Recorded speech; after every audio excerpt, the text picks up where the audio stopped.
Have you ever seen a cat have these incredible slits in their pupil? Or even other animals that have larger pupils? Say that we would want to have something like cat eyes. How would we scientifically be able to do that? And here is the answer. If you all want to learn about the brain anatomy, you can look on my YouTube channel, Professor Cygnus Brain Anatomy Song, and that comes with a free anatomy puzzle.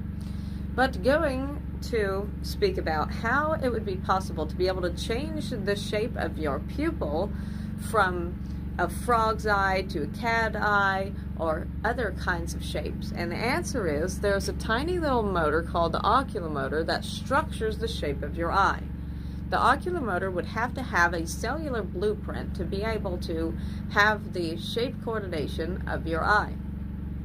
So thus, the information file would have to be given to the oculomotor. But wait, that is not the only way of how your eye would change.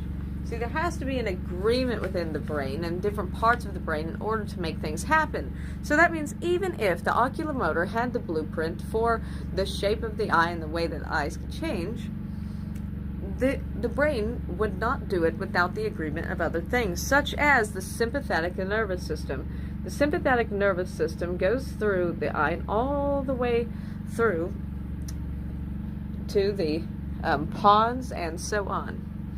And here we have the trochlear nerve next to the eye. So usually what you would do is you would flex the muscle that would trigger the trochlear nerve, then that would go to the oculomotor, then that would go to the sympathetic nervous system, then that would go back to the oculomotor, then the oculomotor would send signals back to the trochlear nerve and then flex a muscle, and then your eye would change.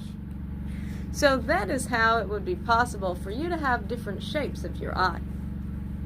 And if you all would like to learn more about the brain anatomy, you can go ahead and subscribe to the YouTube channel Professor Cygnus and just search Brain Anatomy Song.